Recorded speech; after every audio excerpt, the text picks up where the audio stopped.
Vamos falar sobre ondas luminosas. Até agora, nós deduzimos que as equações de Maxwell deveriam explicar de forma completa o eletromagnetismo clássico, né, usando apenas essas 4 equações, né, com auxílio da equação da força de Lorentz. E a gente vinha mencionando que essas equações elas são válidas no vácuo, né?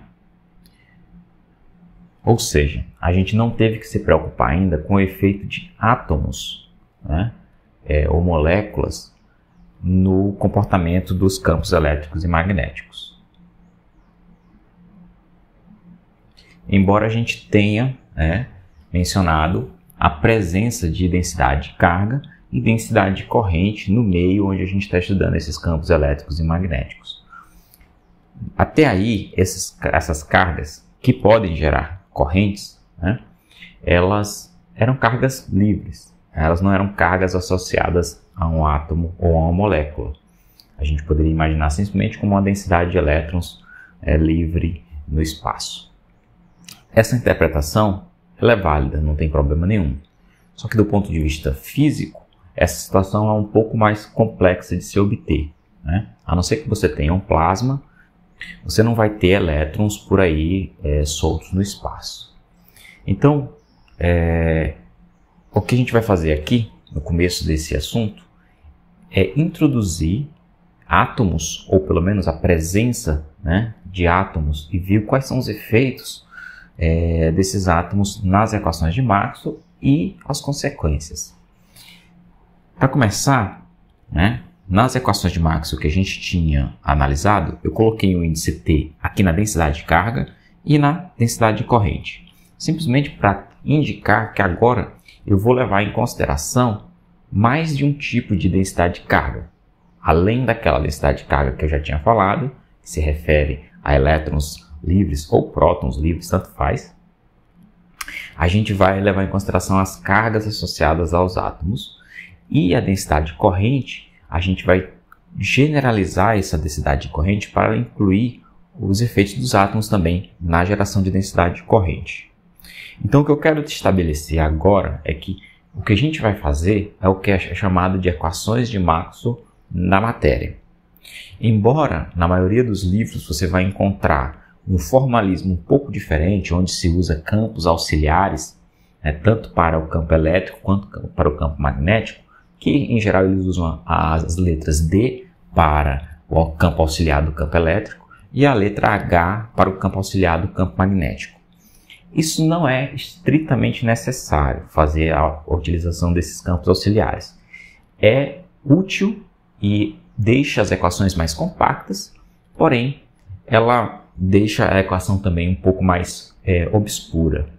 O que eu quero fazer com vocês aqui é, em vez de usar campos auxiliares D e H, que é o que é feito em geral nos livros, eu vou manter a utilização dos campos E e B, ou seja, eu vou continuar falando somente de campos elétricos e magnéticos e ver o efeito desses átomos em uma situação bem particular nas equações de Maxwell.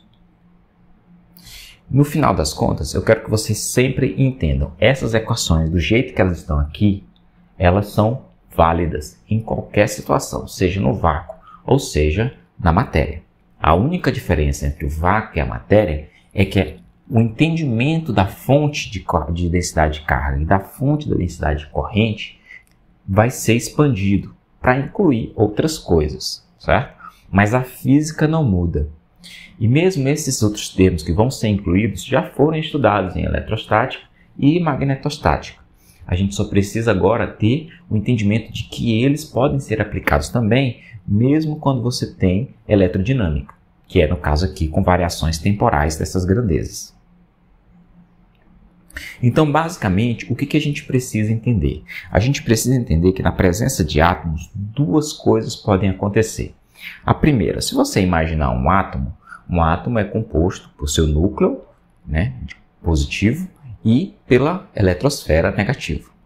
Independente do modelo que você use, seja ele um modelo clássico ou modelo quântico, essa densidade de cargas positivas e negativas, quando o átomo é neutro e não está perturbado, ela é simétrica, de forma que do ponto de vista do lado de fora, a carga do átomo é neutra e não existe, em geral, nenhuma polarização. Só que, na presença de campos externos, essa densidade de carga pode ser perturbada, né? Você pode imaginar que um campo elétrico, né, na região onde você tem um átomo, podem desfazer essa simetria de cargas, de tal forma que as cargas elétricas positivas podem estar mais afastadas das cargas elétricas negativas.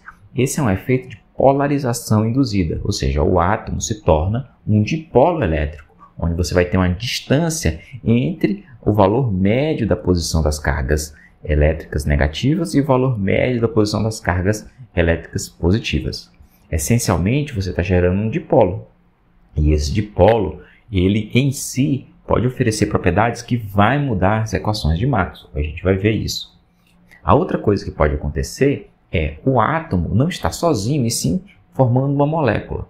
E aí, não precisa nem de um campo elétrico externo para você gerar polarização, desde que essa molécula, quando formada, faça com que haja um desbalanço natural entre cargas negativas e positivas. Um exemplo desse é a molécula da água, que é uma molécula polar. Ela tem um dipolo natural elétrico.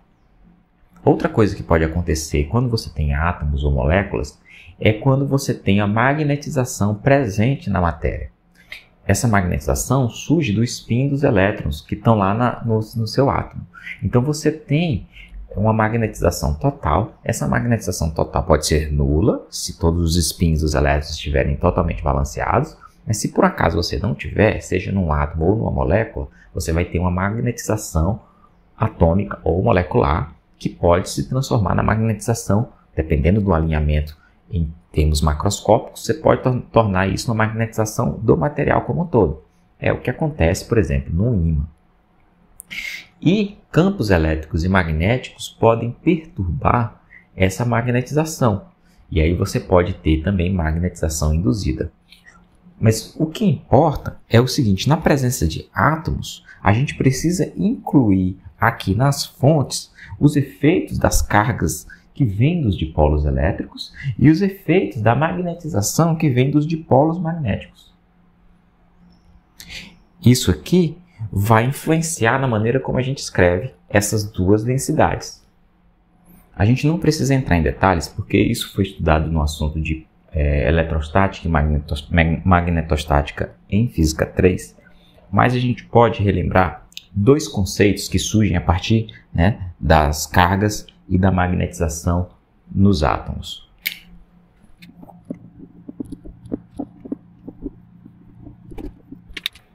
Localmente, você tem dipolos elétricos. Quando você calcula a densidade desses dipolos elétricos devido às cargas nos átomos, você pode definir a grandeza polarização, certo? Ela é a densidade de polarização. E se você olhar para os dipolos magnéticos, a densidade desses dipolos magnéticos no volume do material é chamada de densidade de magnetização. Ela é representada por essas duas letras, P e M. E por que isso é importante? Porque a densidade de polarização, ela surge da separação espacial da posição média dos elétrons e dos prótons dentro de um átomo. Isso também pode se estender para o entendimento em uma molécula. E essa separação vai gerar uma coisa chamada densidade de cargas ligadas, certo? Essas densidades de cargas ligadas vão entrar aqui dentro dessa densidade de carga total. Esse nome, densidade de carga ligada, ele tem a ver com o fato de que essas cargas não estão livres para andar pelo material, por exemplo, formando um fluxo de corrente dQ/dt. Então se diz que elas são ligadas. Porém, esse é um nome um pouco estranho, né? Um nome melhor para isso seria densidade de cargas estruturais, porque elas fazem parte da estrutura, né, que compõe o material. Mas vocês devem lembrar que essas densidades de cargas ligadas, elas vão estar associadas à minha densidade de polarização da seguinte forma, né? Então você vai ter um efeito da polarização gerando uma densidade de cargas, que eu vou colocar aqui como ρB, e o B aqui é de bound, que significa ligado em inglês, Então, hole bound pode ser calculado a partir da densidade, isso aqui vocês já viram, como menos o divergente da polarização. Então, essa densidade de carga surge exatamente, né, da presença desse desbalanço da posição média dos elétrons e dos prótons. Então, esse termo aqui, junto com a densidade de cargas livres, que são elétrons que estão livres para se movimentar, isso não quer dizer que eles estão livres do ponto de vista que é fácil para eles se movimentar. Significa apenas que eles não fazem parte dos átomos e assim eles podem, dependendo do campo elétrico que existir, sair de um átomo, sair de uma certa região e ir para outra, sem necessariamente quebrar a estrutura da matéria, ou seja, as ligações químicas. Embora essas cargas ligadas não possam se movimentar de forma macroscópica dentro do meu material, ou seja, sair pulando de átomo para átomo, é possível, dependendo da situação, quando você não está em eletrostática e sim em eletrodinâmica, ou seja, com campos elétricos e magnéticos variando, é possível que a posição dessas cargas oscile no tempo. Afinal, elas vão obedecer à força de Lorentz produzida pelos campos elétricos e magnéticos. Então, mesmo elas estando ligadas a um átomo, ou seja, elas não podem ir muito longe, mas elas podem oscilar em torno de uma posição central do átomo, que a gente considera sendo o núcleo. E aí, o que acontece? Esse movimento dessas cargas ligadas vai dar origem a uma densidade de corrente. E essa densidade de corrente pode ser calculada como JB igual a menos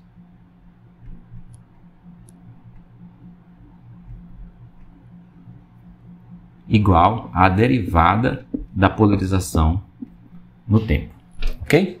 Então, essas duas grandezas são novas fontes que têm que ser consideradas dentro das nossas equações de Maxwell.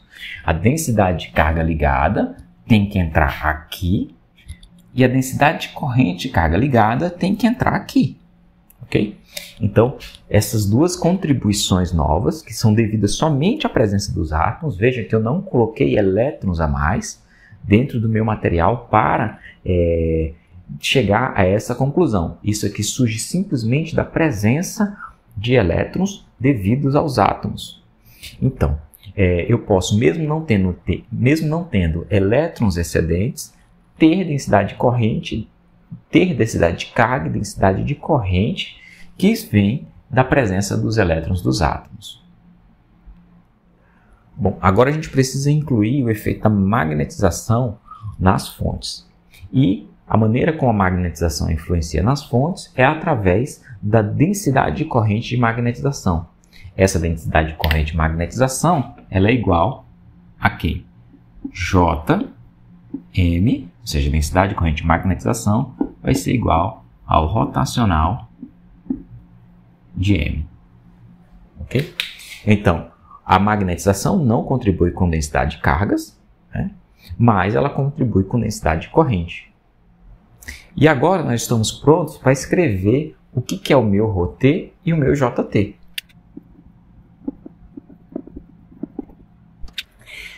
ρT vai ser o quê? Vai ser a densidade de cargas livres, e aqui o F representa free, em inglês livre, mais a densidade de cargas ligadas. Então, eu posso ter duas contribuições, tanto de elétrons excedentes que estão dentro do material, né?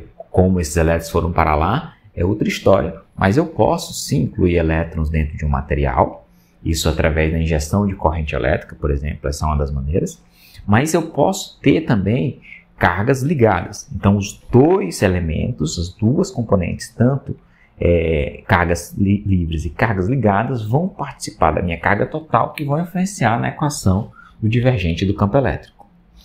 E no caso do rotacional do campo magnético, que é influenciado pela densidade de corrente, a minha densidade de corrente total vai ser, novamente, a densidade de corrente devido às cargas livres, JF, mais a densidade de corrente devido às cargas ligadas, que é criado, né, através da polarização, mais um termo que leva em consideração a densidade de carga de magnetização, que é calculada usando a densidade de magnetização. Dessa forma, se eu substituir isso aqui e esse termo aqui, eu vou ter o que a gente chama de equações de Maxwell na matéria. Raramente você vai ver essas equações escritas dessa forma. Por quê? Você pode perceber que essa equação aqui vai ficar com 2 termos aqui, essa equação vai ficar com 4 termos aqui. 3 correntes desse tipo aqui, mais o termo que vem da correção de Maxwell. Então, a equação acaba ficando extensa. Então, para resolver isso, o que se faz? Você define campos auxiliares, que eu não vou fazer aqui porque a gente não precisa deles agora. E esses campos auxiliares, quando definidos de forma corretamente, eles fazem com que as equações fiquem mais compactas. Porém, eles não trazem nenhuma informação a mais sobre a física que acontece. No final das contas, o que a gente tem é campos elétricos e campos magnéticos e fontes de cargas e fontes de correntes. É só isso que a gente tem. O eletromagnetismo se reduz a isso. Campos elétricos e magnéticos, fontes de cargas e correntes e o efeito dos campos elétricos e magnéticos nas cargas, explicado pela equação da força de Lorentz.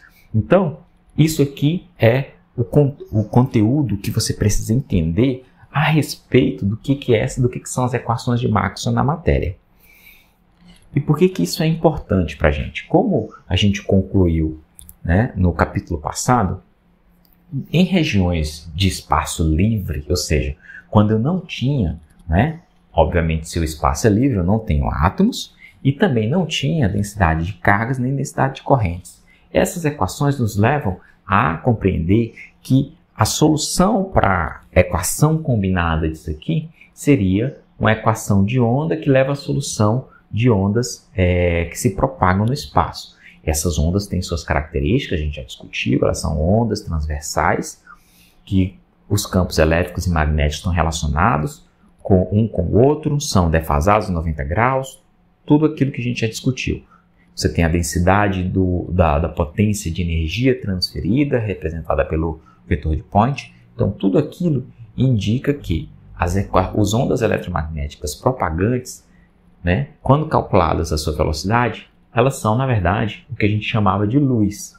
Então, como eu quero estudar ondas luminosas, eu preciso entender essas equações muito bem. E mais, quando eu quero estudar ondas luminosas, eu quero entender como essas ondas luminosas se propagam em meios. Não adianta só estudar ondas luminosas no vácuo, como eu estava fazendo anteriormente.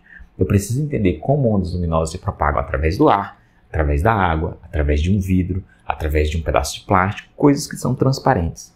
Na verdade, eu preciso entender ondas eletromagnéticas em qualquer situação. Mas aqui, como a gente vai fazer um estudo básico de ótica geométrica, nós vamos nos limitar a tentar entender o que acontece com essas ondas eletromagnéticas se propagando por meios transparentes, meios homogêneos e meios que a gente chama de dielétricos lineares. Então, essas são todas as simplificações que a gente vai fazer para sair daqui e para o entendimento de ótica geométrica. Muito bem, então agora vamos fazer algumas considerações para limitar o escopo de entendimento, né, ou de aplicação dessas equações de Maxwell. Mais especificamente, o que eu quero? Bom, para usar as equações de Maxwell na matéria, o que eu preciso fazer? Eu preciso substituir essas duas grandezas aqui e essas três grandezas aqui. Isso complica bastante as coisas. Eu precisaria saber exatamente quem que é a polarização do meu material, quem que é a magnetização do meu material. Mas isso não é necessário quando a gente está querendo estudar simplesmente ótica geométrica, principalmente no caso de materiais que são dielétricos lineares. Então, a primeira coisa que a gente vai fazer é assumir que os materiais que a gente vai trabalhar ou estudar, eles não têm magnetização. Isso não é uma coisa tão estranha, né? A maioria desses materiais que eu quero tratar daqui para frente, como o próprio ar, a água, o vidro, né? Plástico, essas coisas transparentes, elas têm magnetização desprezível. Então eu posso considerar que, do ponto de vista de magnetização, é a mesma coisa estar trabalhando no vácuo.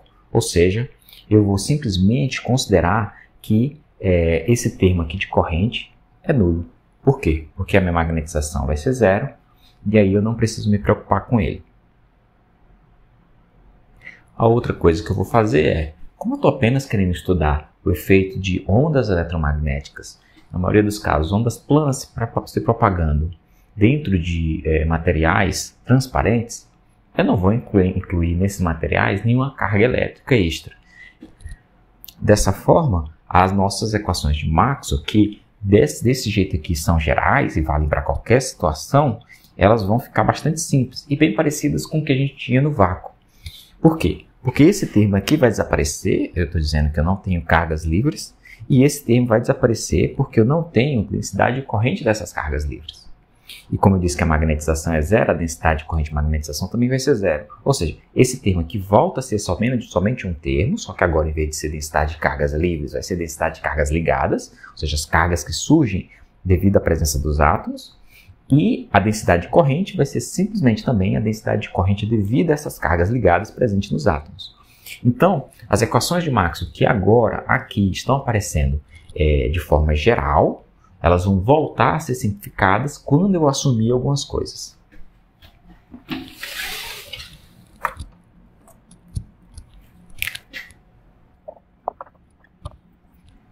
Essa situação que eu acabei de explicar, né, indica o quê? Que eu vou ter uma magnetização igual a zero, portanto a minha densidade de corrente de magnetização vai ser zero, e que a minha polarização ela é a polarização de um meio linear. E o que isso significa? Vocês devem se lembrar lá do curso de Física 3 que isso significa que a minha polarização vai ser diretamente proporcional ao campo elétrico. E a constante de proporcionalidade vai ser ε0 vezes εr menos 1. E aqui está meu campo elétrico. Ou seja, essa aqui é a constante de proporcionalidade que a gente chama de susceptibilidade elétrica, né? Então, essa fórmula aqui, ela só é válida para meios dielétricos lineares. Isso é uma condição que é uma aproximação. E ela é uma boa aproximação sempre que você tiver campos elétricos pequenos, ou seja, de amplitude pequena. Então, o que acontece? Quando isso for verdade, você vai ter uma polarização, ou seja, um efeito dos campos elétricos no deslocamento da nuvem eletrônica, né, dos elétrons que fazem parte dos átomos. Esse deslocamento vai ser proporcional ao campo elétrico. Você pode fazer uma analogia aqui com o regime linear de uma mola. Se a força for pequena, em geral, o deslocamento causado numa certa mola ou num certo elástico vai ser proporcional à força. Aqui, a gente não está falando de deslocamento e a gente não está falando de força, mas são coisas semelhantes. Você pode entender da mesma forma, porque a origem é a mesma.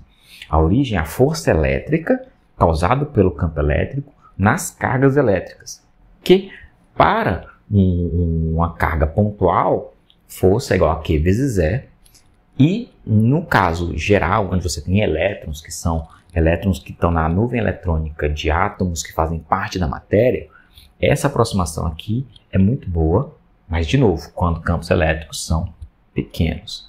Isso é chamado de ótica linear.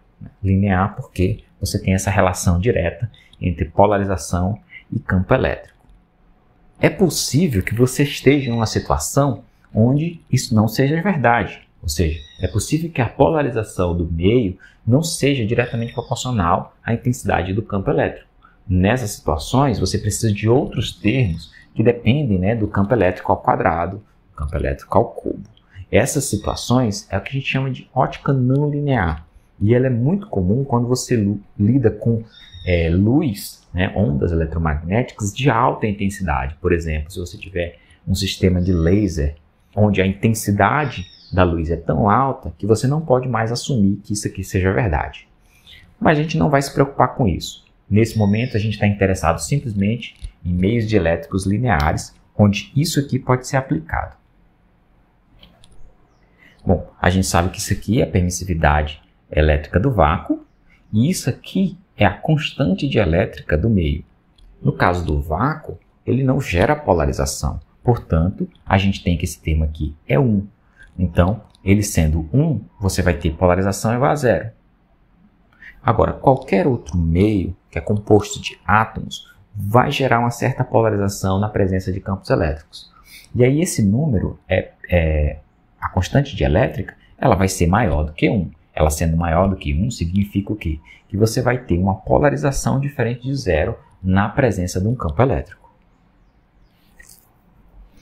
Essa é uma constante adimensional, vocês devem lembrar, e ela é uma constante tabelada, onde você, para cada material, você tem uma grandeza que é a constante dielétrica do meio.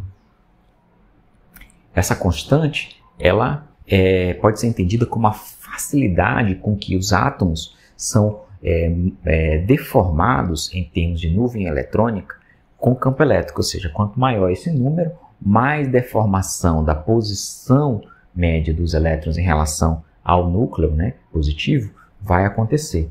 Então, que fique entendida essa equação, né? Eu vou apagar isso aqui porque a gente não vai usar essa constante aqui, ok? Então, mas qual que é o efeito dessas equações na nossa equação de Maxwell, ou seja, dessa equação em si? A gente sabe que a densidade de cargas gerada pela polarização vai ser a densidade de cargas ligadas. Essa densidade de cargas vai ser calculada como menos o divergente do P. E aí, se eu colocar essa equação aqui, eu vou chegar à conclusão que isso é igual a menos permissividade do vácuo vezes a constante dielétrica menos 1 vezes o divergente do próprio E. Ok? Então, onde isso vai entrar? Isso vai entrar lá na nossa equação de Maxwell, na primeira equação, que é a lei de Gauss por campo elétrico. E aí, o que a gente vai concluir? Que o rotacional do campo elétrico é igual. Lá, vocês devem lembrar, era a densidade de carga total dividido pela permissividade do vácuo. E aí, quando eu substituir que na densidade de carga total só vai ter a densidade de carga ligada, que é exatamente igual a isso aqui, qual o resultado que eu vou ter? Eu vou ter menos o ε0 daqui, vai cancelar com o ε0 de baixo lá da equação, vai sobrar esse termo aqui e o divergente do campo elétrico. Mas percebam, se eu estou garantindo para vocês que eu não estou no vácuo, ER, que é a constante dielétrica do material, é diferente de 1. Portanto, esse termo aqui é diferente de 0. Ora, para esse lado aqui dessa equação ser igual a esse lado dessa equação, com esse termo aqui sendo diferente de 0, só tem uma conclusão. O meu divergente do campo elétrico tem que ser igual a 0.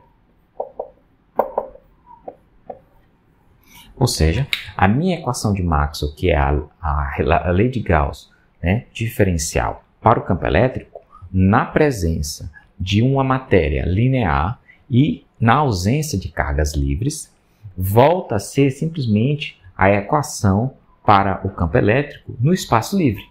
Ou seja, embora a gente tenha complicado a situação de uma certa forma, quando a gente inclui os átomos nessa região onde a gente quer analisar os campos elétricos e magnéticos, nessa situação onde eu não tenho magnetização e eu tenho meios dielétricos lineares, a minha equação volta a formato mais simples.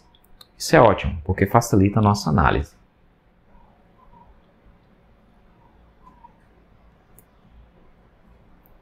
Qual que é a outra contribuição? A gente sabe também que, né, uma densidade de polarização vai contribuir com a densidade de corrente, né, de cargas ligadas, que vai ser igual a quem? A derivada da polarização no tempo. Então, isso aqui é um efeito que, embora a gente não tenha cargas livres produzindo uma densidade de carga, uma densidade de corrente de cargas livres, a gente vai ter as cargas ligadas que vão contribuir com uma densidade de corrente de cargas ligadas, que é dada por isso aqui, como a gente tinha comentado anteriormente. Então, se eu substituir minha polarização por uma polarização linear dessa forma aqui, o que eu vou obter? Eu vou obter que a minha densidade de corrente, né, de cargas ligadas, vai ser igual a quem? Ora, se eu substituir isso aqui, isso sendo uma constante, vai ser igual a ε0 R menos 1 vezes a derivada do campo no tempo.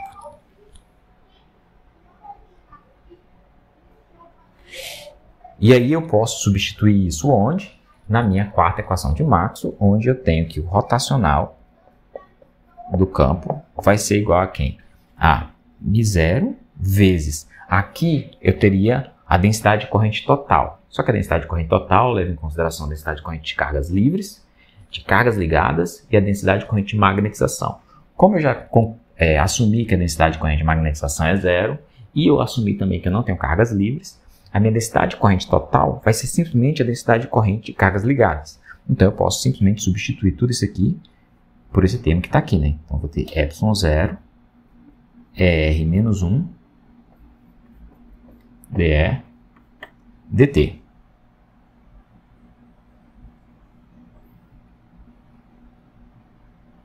E aí eu tenho o outro termo, que é quem? μ0 ε0 dE dt.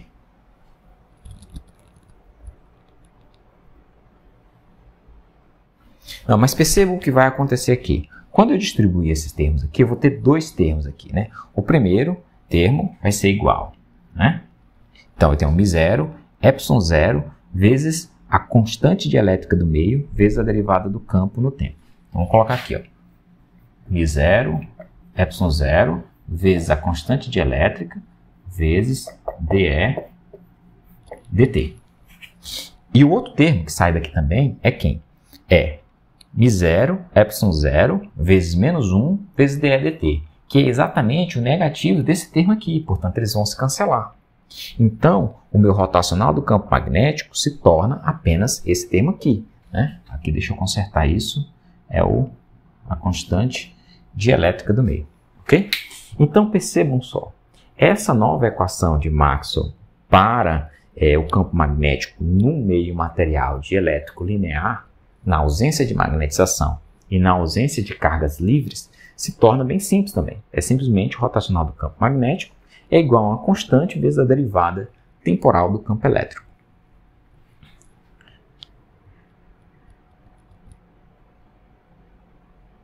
E aí eu posso pegar e juntar tudo isso que eu concluí, né, nas equações de Maxwell para essa situação, meios dielétricos lineares. Então, o que vai acontecer? A primeira equação vai se tornar rotacional ou divergente do campo elétrico, vai ser zero. A segunda equação não muda, continua a mesma coisa.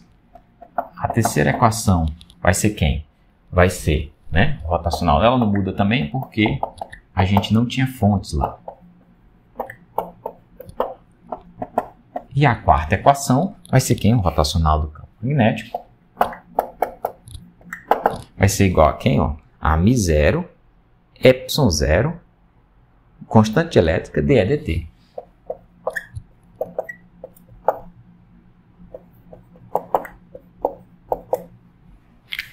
Então, olhando para essas equações aqui, o que a gente pode lembrar? Que essas equações são muito parecidas com as equações de Maxwell para o espaço livre, onde eu não considerei cargas livres e necessidade de corrente de cargas livres, quando a gente resolveu a equação de onda. Então, qual é a diferença entre esse conjunto de equação e o conjunto de equação que a gente resolveu na aula onde a gente calculou a equação de onda? É que tem esse termo aqui, ó, εr multiplicando essa constante. Mas uma diferença de constante aqui não vai mudar a solução da minha equação diferencial, não é? Essa é uma constante que é diferente da que tem lá, mas a solução da equação diferencial tem que ser exatamente a mesma. Portanto, eu posso concluir que se eu estiver analisando um meio dielétrico linear, onde eu não tenho magnetização e a minha polarização é dada por isso, as equações de Maxwell, na ausência de cargas livres, vão ser exatamente as equações para o espaço livre, ou seja, no vácuo, onde eu obtive a solução da equação de onda, que eu apliquei, por exemplo, para ondas planas. Isso significa o quê? Que no meio desse tipo eu vou ter ondas eletromagnéticas se propagando. Agora, a diferença é a seguinte. Lá a gente concluiu o quê? Que a velocidade, né, de uma onda eletromagnética se propagando no vácuo, ela é igual a C e calculada de que forma? Né? Então, no vácuo, C, que é a velocidade da fase, né, velocidade de fase de uma onda monocromática, ela é C igual a 1 sobre raiz de quem? De ε0 μ0. Então, isso foi uma conclusão direta da análise, da comparação da nossa equação de onda com equações de ondas para meios mecânicos. Então, a gente concluiu que a velocidade era igual a isso, né? que está exatamente no local dessa constante. Portanto, aqui, né, na matéria, nós vamos concluir que a velocidade, e a gente não vai chamar mais de C, porque C está reservado para a velocidade da luz no vácuo, né? A gente conclui que V, ou seja, a velocidade de fase dessa onda se propagando no meio desse tipo aqui, vai ser igual a quem? A 1 sobre raiz dessa constante. De 0, ε0, ER. E aí eu posso reconhecer aqui o quê? Que eu posso colocar isso em termos de C. Isso aqui é igual a C sobre raiz de ER. Ou seja, a velocidade vai ser igual a C sobre a raiz da constante dielétrica. Essa raiz da constante dielétrica, ela vai ganhar um nome. Na verdade, vocês já devem ter estudado isso. A gente vai definir uma grandeza n, chamado índice de refração, que é igual à raiz da constante dielétrica. Esse é o índice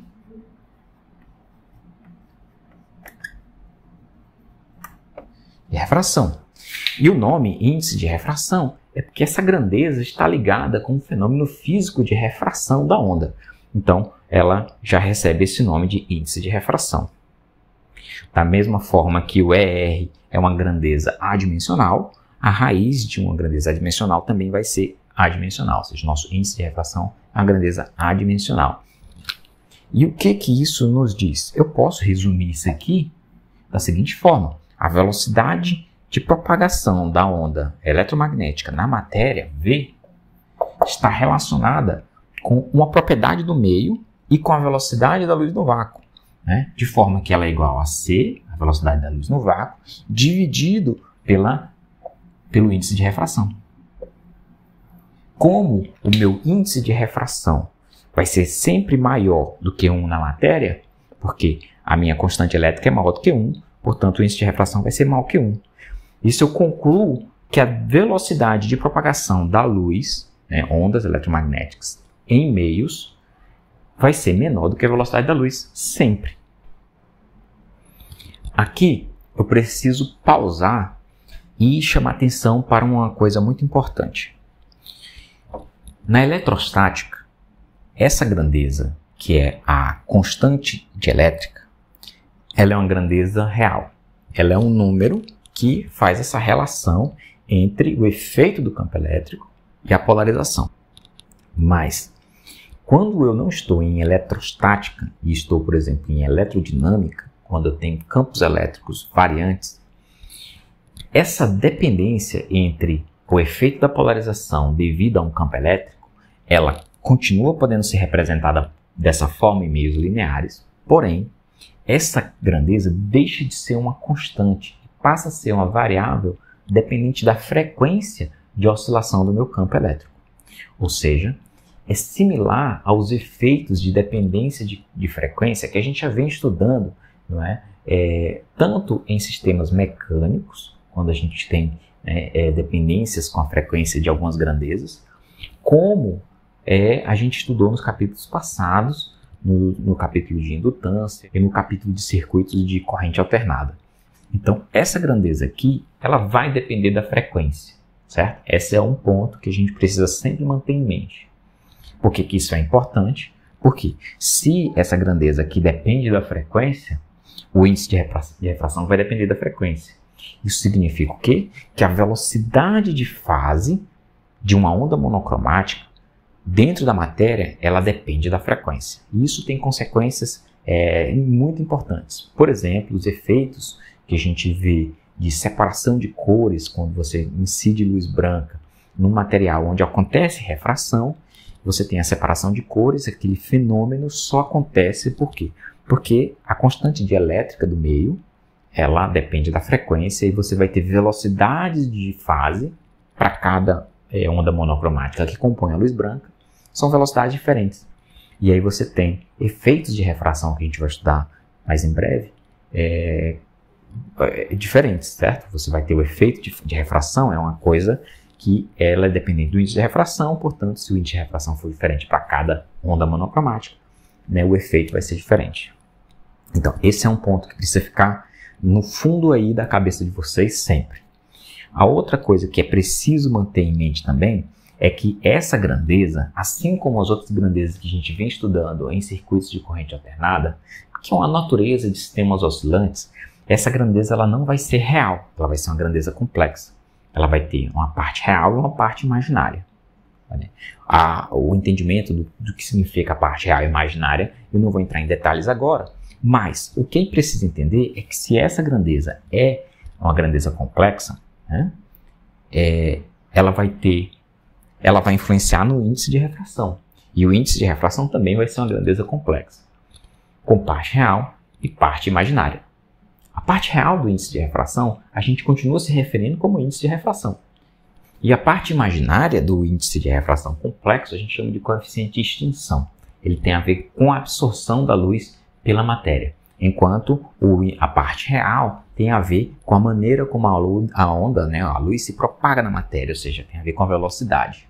Então é importante que você mantenha também isso na cabeça. Quando eu me referir a índice de refração, se eu não falar índice de refração complexo, eu estou me referindo à parte real do índice de refração complexo. Quando eu faço o limite para a eletrostática, o índice de refração ele deixa de ser um número complexo porque o coeficiente de extinção tende a zero e eu fico só com a parte real, né? Por isso que eles têm o mesmo nome, a parte real. E a grandeza complexa tem o mesmo nome, chama-se índice de refração. Mas a gente não precisa entrar em detalhe nisso agora. Por quê? Porque basta a gente saber que vai ter um índice de refração. Essa grandeza, ela pode depender da frequência, a gente também não vai lidar com isso nesse capítulo. E a gente precisa saber que existe um coeficiente de extinção que está lá dentro do meu índice de refração complexo. Ok? Então, por simplicidade, a gente sempre vai usar a parte real aqui e é o que a gente vai considerar. Tá bom? E o que a gente pode resumir dessa história toda? O importante aqui é você lembrar o seguinte, que se eu estiver em uma região do espaço que tenha, por exemplo, um meio, né, material, se esse meio material tiver magnetização nula ou, né, aproximadamente nula, que ele for um meio material de elétrico linear e eu não tiver cargas livres, eu posso simplesmente usar essas equações e mostrar que a solução dessas equações vai dar uma equação de onda que gera uma onda propagante, certo? Uma onda viajante. A gente também concluiu que a velocidade de fase, ou seja, a velocidade de uma onda monocromática nesse meio, não vai ser a velocidade da luz, mas sim a velocidade da luz dividido pelo índice de refração. Ok? Esse índice de refração é um número maior que 1, porque ele é igual à raiz da constante dielétrica do meio. Então, isso é o que tem que ficar para esse capítulo, certo? Essas informações é o que a gente vai usar daqui para frente. Então, eu vou me referir a partir de agora como ondas eletromagnéticas, ou luz, ou ondas luminosas. Tudo vai ser a mesma coisa, ok? Tudo vai ser ondas eletromagnéticas que surgem dessas equações. Portanto, quando eu falar de luz, no fundo eu estou falando o quê? De uma onda composta de campos elétricos e magnéticos que obedecem a essas equações. Isso tem que ficar sempre na cabeça de vocês. Então eu não preciso mais ficar arrastando as equações de Maxwell para onde eu for. Certo? Se eu estiver falando de luz, eu estou falando do resultado dessas equações. E mais, a gente sabe que se a velocidade for escrita dessa forma, a gente sabe que é preciso apenas do índice de refração do meio para encontrar a velocidade de propagação dessa luz. E aí tem algumas grandezas que é sempre bom a gente lembrar. Por exemplo, a gente tem que lembrar que o módulo do vetor de onda pode ser relacionado com o comprimento de onda através da equação 2π sobre lambda. Então essa é uma equação também que tem que sempre ficar acompanhando vocês. E que também eu posso relacionar essa grandeza, o módulo do número de onda, do vetor de onda, com a velocidade de forma que K é ômega sobre V. Okay? Essa é outra equação também que precisa ser sempre lembrada. Então, eu calculo a velocidade através do índice de refração. Sabendo a frequência de oscilação, eu sei o K. Sabendo o K, eu posso calcular o comprimento de onda. Então, é uma cadeia de equações que te ajuda a entender a propriedade dessas ondas luminosas. E a outra coisa, lembrar que você sempre pode relacionar essa frequência aqui à frequência linear. Ela pode ser relacionada com a frequência em Hertz, né? Ômega igual a 2πf. Então, você pode ver nessa ilustração aqui o seguinte.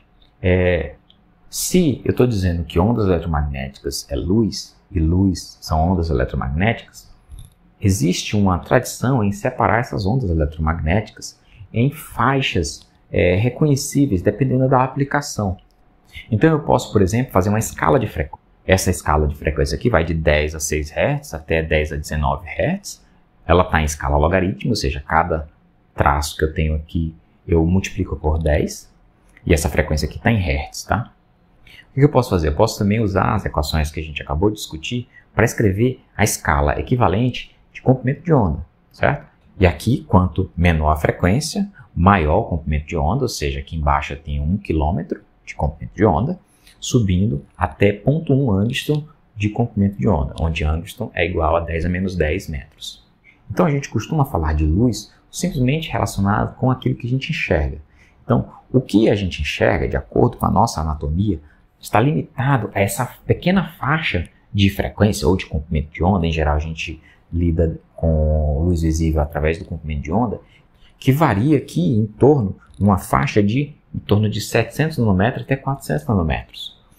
Luz, né, ondas eletromagnéticas com comprimento de onda muito maior do que isso, a gente não enxerga, e comprimento de onda muito menor do que isso, a gente também não enxerga. Acima disso, nós vamos ter a luz ultravioleta, que embora os nossos olhos não consigam enxergar, a gente consegue sentir ultravioleta, você pode se queimar com ele com ultravioleta, né? Ela pode provocar lesões na sua pele. E acima do ultravioleta, você vai ter outros tipos de ondas eletromagnéticas, como o raio-x e o raio gama. Essas outras faixas, né, do espectro eletromagnético, elas são cada vez mais com energia maior. Lá em Física 4, vocês vão ver que a energia associada, né, à luz, ela é diretamente proporcional à frequência. Então, quanto maior a frequência aqui, maior a energia associada àquele comprimento de onda ou àquela frequência. Então, quando você vai subindo nessa escala, a energia vai aumentando. A gente sabe que o ultravioleta tem mais energia do que a luz visível e que o raio-x tem mais do que a ultravioleta, que o raio gama tem mais do que o raio-x. Então, a separação onde existe cada um desse tipo de onda eletromagnética, essas faixas, ela não é algo muito bem definido. Isso é só um guia. Para comprimentos maiores do que isso, maiores do que os 700 nanômetros, eu vou ter o quê? Luz infravermelho. O infravermelho a gente não enxerga, mas a gente consegue sentir os efeitos dele. Abaixo do infravermelho, ou seja, crescendo em comprimento de onda, a gente vai ter o micro-ondas, que é ondas que tem ali o comprimento na ordem dos centímetros. E depois disso a gente vai ter ondas de radiofrequência, né, rádio FM e TV, ondas de sinais de celular. Essas ondas vão estar nessa faixa. E abaixo disso ainda, quando a gente já está chegando já nas centenas de metros, indo para quilômetros, você tem ondas de rádio AM e ondas longas. Certo? Então, isso aqui é o que a gente chama de espectro eletromagnético, mas aqui é um resumo. É só para você ter uma ideia de que ondas eletromagnéticas podem ser representadas no espectro eletromagnético.